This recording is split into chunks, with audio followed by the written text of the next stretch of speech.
só fica satisfeito em saber o que alguém já sabe, em saber o que já passou. Deus está dizendo assim hoje, gente, para mim e para você: vem comigo. Sai daí, ó, do passado, vem para cá. Ele diz: mas Senhor, de muitos eu ouvi dizer que esse homem é sanguinário, que esse homem é perseguidor. Mas não importa, a partir daquele momento, nada do que ele ouviu de muitos, a voz de Deus, ela abafa, ela tem o poder de submeter, ela tem o poder de diminuir.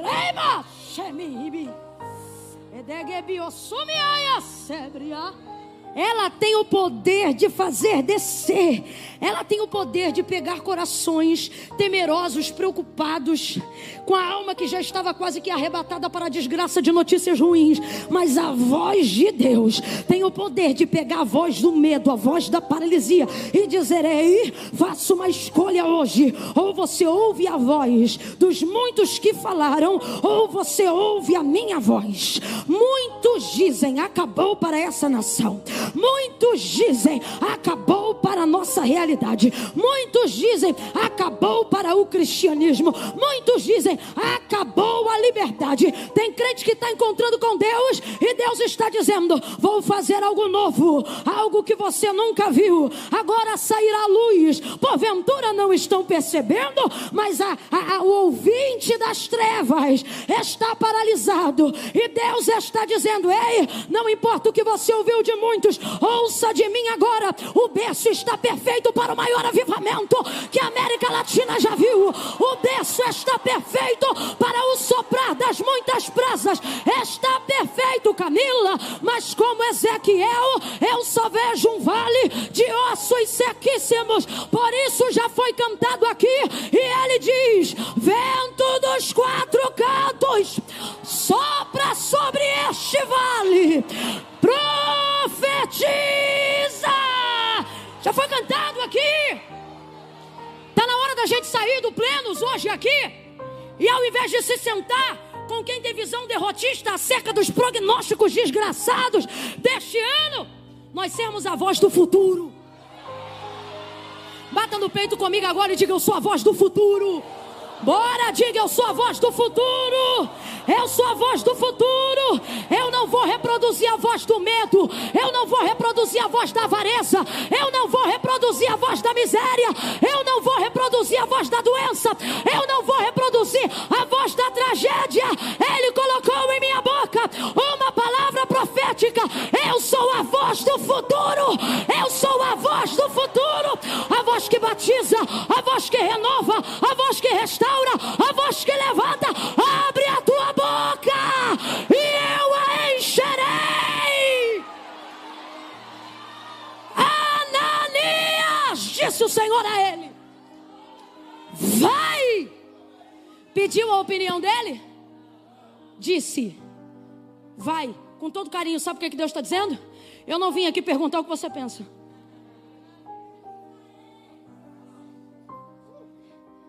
Todas as pessoas que Deus escolheu para ser a voz do futuro, Ele não pede opinião. Por quê? Opinião é baseado em tudo que você já conheceu. Você só emite a sua opinião em cima do que você já viu, em cima do que você já sabe. Sim ou não? Deus não pede a opinião de quem Ele visita, porque você só vai falar do que ouviu de muitos.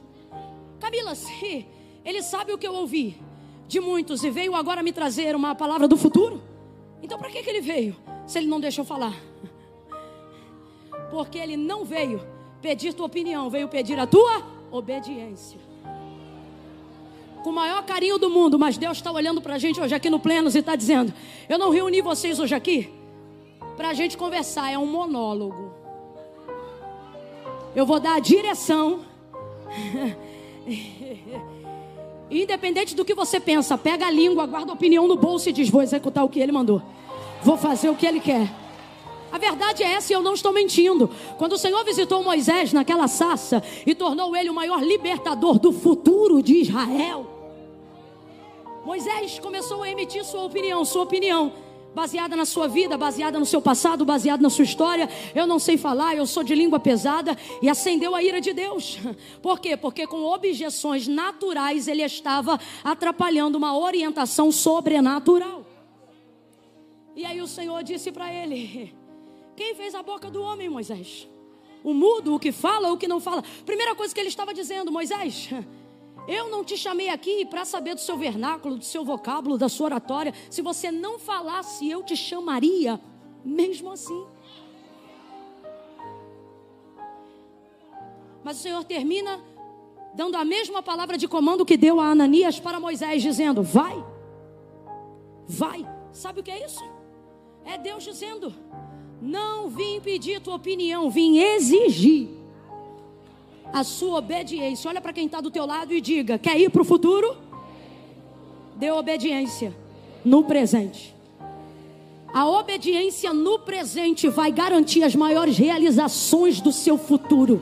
O Senhor disse para Ananias: então vai. Ou seja, cala-te, chega, não é sobre isso. Vai, porque Ele é para mim. Ou seja, Ananias, eu não vim perguntar o que Ele é para você. Eu vim te dizer quem é Ele para... Alguém aqui está entendendo o que Deus está dizendo? Não era a parte principal, não estava no meu tópico isso aqui. Mas Deus me parou aqui porque Ele está dizendo: este ano eu vou colocar alguns Saulos no teu caminho. E baseado no que você já ouviu, baseado no que você já viu, baseado no que você soube dele ou dela, você vai dizer: eu não posso me associar, porque fulano é isso, fulano é aquilo. E o Senhor está dizendo: não é para se associar, é para impor as mãos e ministrar o futuro daquilo que eu coloquei sobre a tua vida. Meu Deus! Enquanto Ananias está dizendo de muitos ouvir dizer, Deus está dizendo: vai, porque Ele é para... Não importa o que somos na boca dos outros, quando sabemos quem seremos na boca de Deus. Ele sai dali e vai obedecer. Olhe para alguém agora e diga: obedeça. Obedeça. Obedeça. Obedeça, porque você vai entrar no caminho da maior personalidade depois de Jesus Cristo que Deus levantou no Novo Testamento. Porque, irmão, com todo respeito, Pedro foi o primeiro apóstolo da igreja. Quem sou eu para desmerecer? Está repreendido em nome de Jesus. Só que todos os teólogos divergem em tudo, até nas coisas que Pedro falou. Todos divergem em tudo, em algum ponto, até nas coisas que Pedro falou. Mas todos, apesar de discordarem de tudo, concordam no ponto que, se por uma desgraça se perdessem todas as questões doutrinárias estabelecidas até pelos princípios de Deus no Antigo Testamento, e só se restassem as cartas paulíneas, elas seriam o suficiente para estabelecer modo de viver, intenção e fé da igreja. Esse cara foi tão no futuro, que ele foi até o terceiro céu. Quando ele veio de volta, arrebatado em espírito e agora no corpo, ele viu algo e ele era poliglota. Quando um poliglota não sabe o que falar, é porque ele já consultou o que deveria dizer em todas as línguas. E cada língua representa de uma maneira aquilo que a gente quer falar.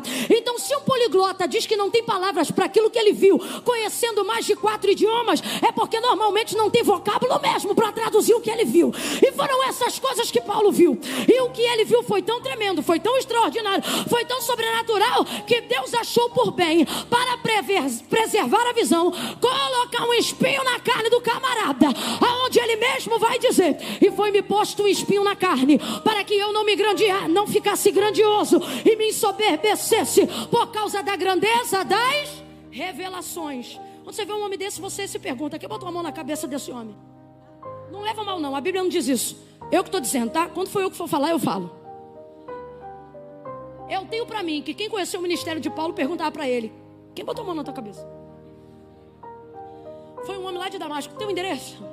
Não sei, ele foi na casa que eu estava, rua direita. Eu vou lá. Rapaz, se eu visse Paulo naqueles dias pregando, eu ia dizer: fala aí, tua escola. Fala aí, teu mentor. Talvez ele diria Gamaliel. Aí eu ia dizer: tá bom, né? Da doutrina, do culto de libertação. Quem botou a mão na tua cabeça? Eu imagino uma fila de crente na porta de Ananias. O que esse povo está fazendo aí? Estão dizendo que foi ele que botou a mão em quem? No pau. O quê? Paulo? Irmãos, é quase que um movimento natural. Se eu vejo você botando a mão na cabeça de alguém aqui na minha frente na hora desse culto, e o camarada, um exemplo, era cego, como foi o caso que ele estava, com escamas nos olhos, né? E de repente o homem passa a ver, meu irmão, eu vou arrumar um tumulto nessa fila, porque eu sou a próxima que eu quero que... É assim ou não é? Agora veja, a obediência dele projetou o ministério que o Senhor confiou a ele. Este homem, irmãos, futuro apóstolo Paulo, nessa ocasião, o simples Saulo, foi visitado por este Ananias. Não era, irmão, minha coordenação está aqui bonitinha, 1º, 2º e 3º. Não era nada disso que eu ia falar.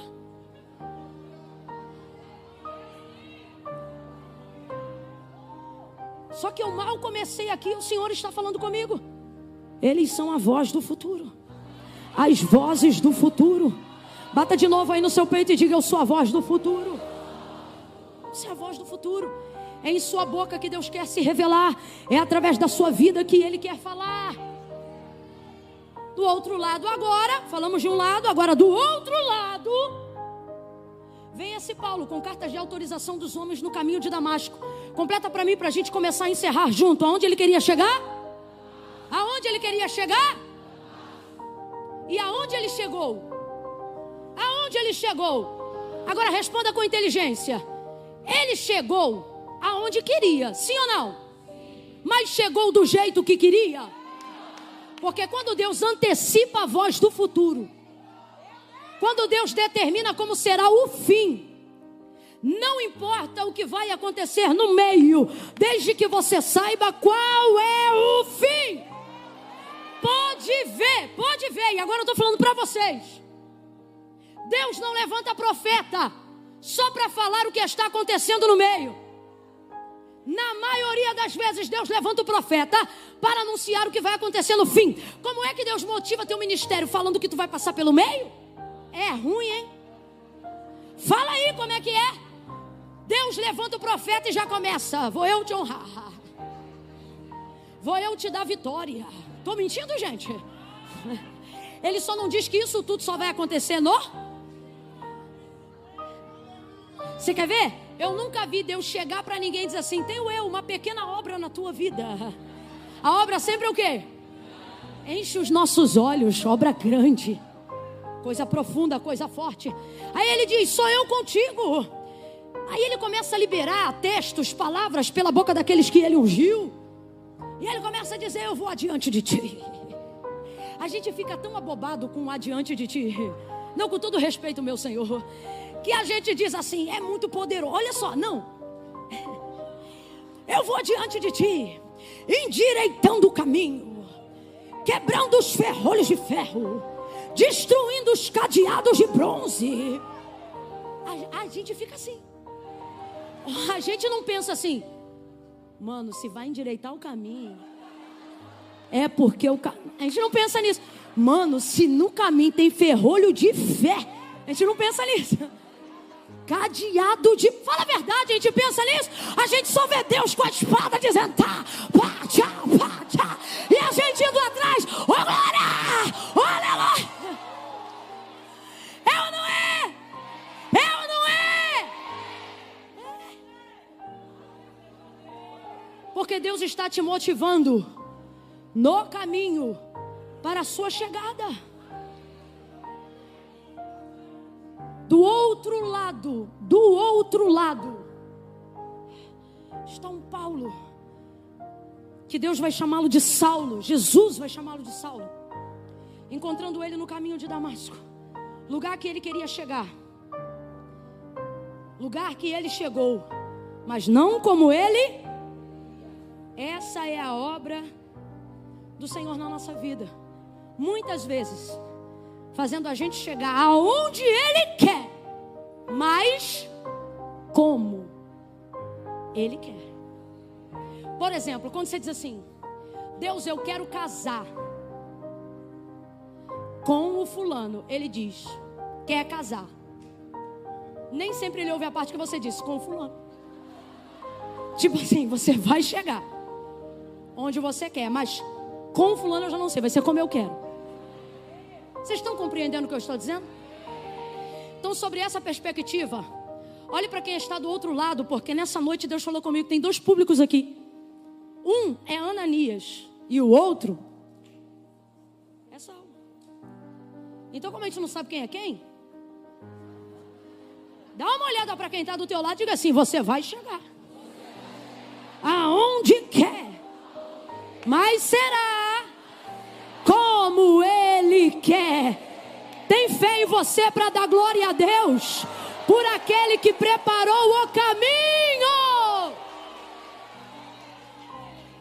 Quando ele vai chegando nas proximidades de Damasco, ele é cercado. E foi aqui que nós começamos e é aqui que nós terminaremos. Ele foi cercado por um forte resplendor de luz do céu. Quem era aquela luz, gente? Tá com dúvida? Vamos fingir que isso não aconteceu. Ele foi cercado por um forte resplendor de luz do céu. Quem era aquela luz, gente? Jesus. Jesus poderia ter se manifestado como Ele quisesse,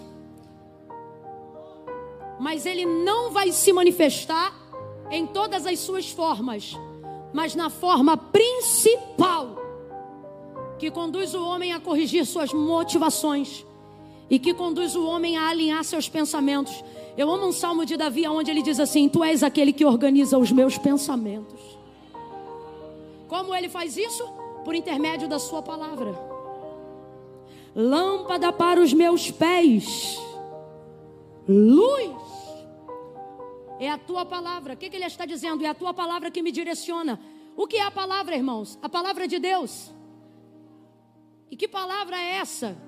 João disse: o verbo vivo que se fez carne. Então Jesus é a palavra. E de que forma ela é traduzida? Uma vez que não está mais em carne, da mesma forma que foi traduzida em Gênesis capítulo de número 1. E disse Deus: haja luz. A luz revela, a luz manifesta tudo que está oculto. Você já ouviu isso aqui nessa noite? A luz, ela projeta aquilo que está acontecendo. Ele não disse: saiam trevas. Ele disse: se a gente entendesse isso aqui, não é sobre o que precisa sair, é sobre sabermos como nós devemos ser e nos manifestar aonde entrarmos. E aí isso vai revelar o que precisa ser revelado, manifestar o que precisa ser manifestado. Volta agora para o Evangelho de Jesus segundo escreveu João 1. João vai revelar a biografia de Cristo, não começando a sua introdução no ventre de Maria, nem falando sobre o seu pai José, mas ele já começa falando assim: no princípio era o verbo, porque o verbo é a palavra. No princípio era o verbo estava com Deus e o verbo era Deus. Nele estava a vida e a vida era a luz dos homens. E a luz resplandeceu nas trevas, e as trevas não prevaleceram contra ela. Está dizendo que não lutaram? Não, está dizendo que não prevaleceram, porque quando a luz se manifesta, é inevitável o poder de sua irradiação. Ela vai iluminar e ela vai manifestar, e ela vai fazer aquilo que foi chamada para fazer. Camille, o que isso tem a ver com Atos 9? Tudo. O Senhor não se revelou para Paulo no meio de uma chama, não se revelou para ele como fogo, não se revelou para ele com nenhum trovão, raio ou vento, mas percebia que o seu problema estava na sua ignorância. Não é que ele era um homem mau, é que ele fazia o que era errado, acreditando que estava fazendo Isso é ignorância. Isso é escassez de conhecimento. Isso é saber só um pouco, pouco demais, para continuar a fazer o que faz. Aí agora o Senhor manifesta em luz. O ministério de louvor pode subir, os rapazes, as meninas. Ele se manifesta em luz, porque a luz dissipa toda a treva. Que é isso, gente? Quebra de ignorância. Deixa eu te falar um negócio aqui muito forte. O maior ocultismo que existe não é nenhuma das magias que um dia você ouviu alguém te contar. Nenhum dos rituais que um dia alguém falou para você como funciona. O maior ocultismo que existe no mundo é uma mente em trevas. E quando eu digo em trevas, eu digo em ignorância. Vovó, com outro tipo de conhecimento, mas com muita sabedoria, ela dizia: mente vazia. Sua avó também?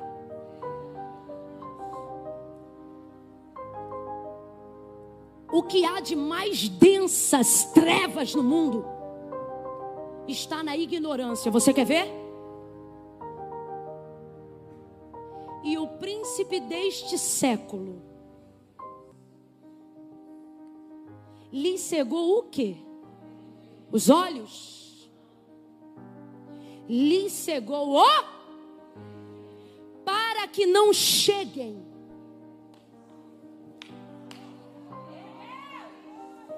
ao conhecimento da verdade. Agora, que verdade? Vou te dar uma dica. Toda vez que essa verdade abria a boca, ou na maioria das vezes, essa verdade começava a pregar dizendo: em verdade vos digo. Aleluia. Ele está dizendo: o que eu falo para vocês é verdade, e eu sou a verdade que estou falando para vocês. Então o diabo, ele trabalha para cegar o entendimento, o conhecimento da verdade. Que verdade, Camila? Que o Chaves e o Chapolin são a mesma pessoa?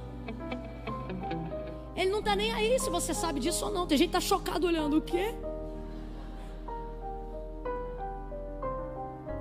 Vou te chocar mais ainda. Dizem que o Nhonho e o seu Barriga eram a mesma pessoa. Não é sobre isso. Ele lhes cegou o entendimento para que não cheguem ao conhecimento da verdade. Que verdade? Jesus.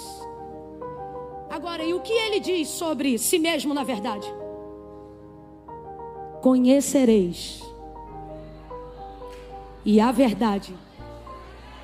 Conhecereis. E a verdade. Você não tem que convencer as pessoas, você só tem que falar. Ela liberta, ela entra entrando, ela entra arrebentando, ela entra destruindo tudo que é mentira, todo véu, tudo aquilo que alguém te contou, toda história, todo sofisma que Satanás inventou. E o que eu estou falando aqui é tão verdade, irmãos, que o texto diz que Paulo vai cair por terra. Ele não é jogado, porque quando você conhece a verdade, você não precisa fazer nada obrigado. Se a manifestação de chegar ao conhecimento da verdade é libertação, uma vez que eu conheço a verdade, eu não preciso ser mais obrigado a nada, porque eu já fui liberto para fazer tudo que eu preciso fazer para a glória de Deus. Ele vai cair por terra e com as mãos espalmadas, joelhos no chão. E isto não é posição de quem caiu, se liga, isso é posição de quem se rendeu. Alguém fica achando que Paulo foi derrubado do cavalo? Tem nem cavalo em Atos 9. Não, Camila, mas eu estou conjecturando. Irmão, eu também posso conjecturar que ele estava num carro de ferro porque era romano, e que não caiu do cavalo, mas caiu do carro. Então, quer saber? Não vamos conjecturar não. Vamos falar real. Cercado por um forte resplendor de luz, que era quem? Era quem? O camarada sentiu o que nunca sentiu. Foi de joelho no chão e reconheceu que estava diante de uma autoridade maior do que César, maior do que Roma, maior do que o governo, maior do que o sistema. E eu posso provar o que eu estou dizendo. Ele cai no chão, pastor, e ele diz assim: quem és, Senhor? Pode olhar aí. Você está no texto, filhão? Tu está no texto? Tu está no texto? Chega aí, chega aí.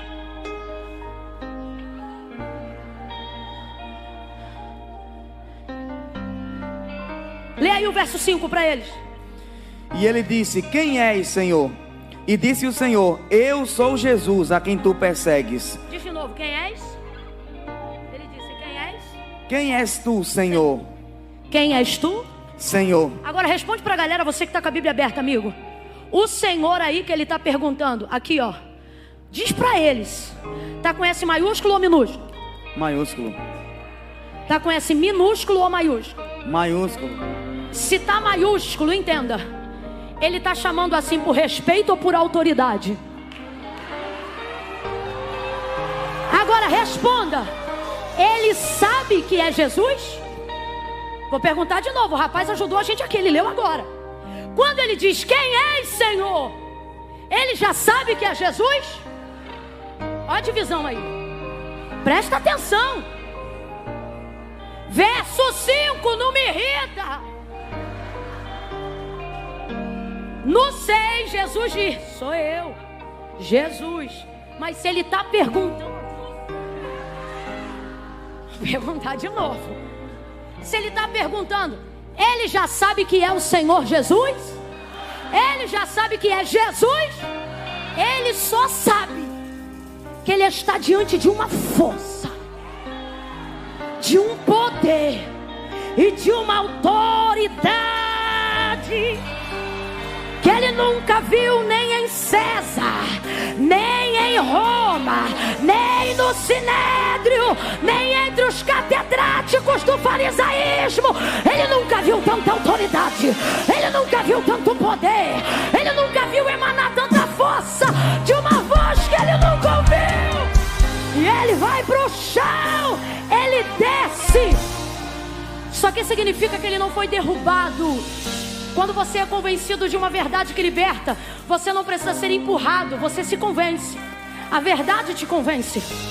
A Bíblia é clara, a conversão da gente não pode ser nem por força e nem por violência. Então vamos parar com essa mania de dizer que Paulo foi derrubado. Diante do que ele sentiu, ele não resistiu. Ele compreendeu que estava diante de uma força maior. E eu vejo, você viu aqui no texto, que é porque ele percebe que está diante de uma autoridade. Ele não sabe que é Jesus, mas ele já sabe o suficiente. O quê? É maior do que tudo que ele já reconheceu como autoridade. Aí ele vai para o chão, ele desce. Só completa isso para mim. Quem está olhando de fora, viu ele descer tão rápido que diz assim, caiu. Porque o processo de conversão é uma metanoia tão louca. Estou mentindo? Que quando a gente volta para casa, eles não dizem assim, se converteu. Eles dizem assim, fizeram uma lavagem cerebral neles. Estou mentindo?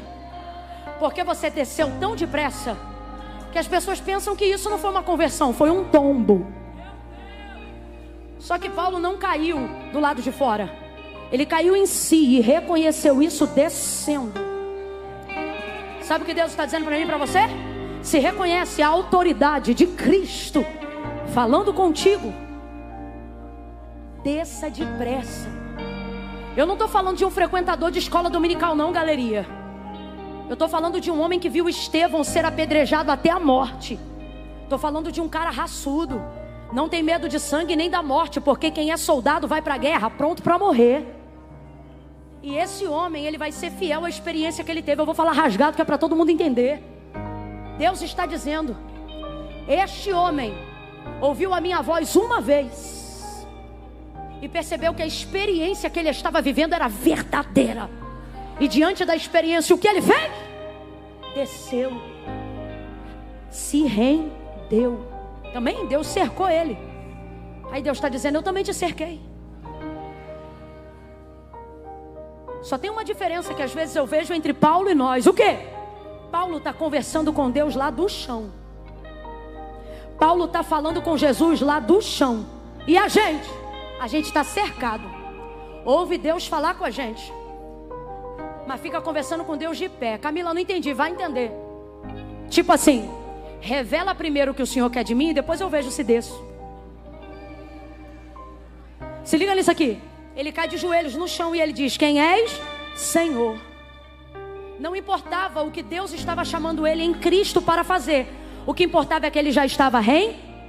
Mas o que a gente faz? A gente quer saber primeiro qual é o chamado para saber se vale a pena se render depois. E é por isso que muitas vezes ficamos confusos e confusas no propósito que Deus tem com a gente. Por que às vezes a gente não sabe o caminho que fazer, a decisão certa a tomar? Aí a gente fica andando aí pelos quatro ventos, vou falar.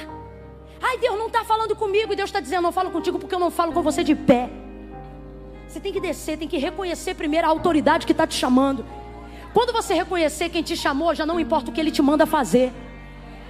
Quando você reconhece que quem está falando contigo é o Senhor. Quando você reconhece que quem está te chamando, como foi cantado aqui, foi Yahvé. Já não importa se Ele vai mandar você fechar o saquinho da lixeira no banheiro depois que o culto acabar, ou se tornar pastor de uma grande igreja. Vê se você entende. Não é o título que a gente carrega. Sabe aonde estamos na mesma medida diante de Deus? Na medida de que todos foram chamados por Ele. E é isso que nos alegra.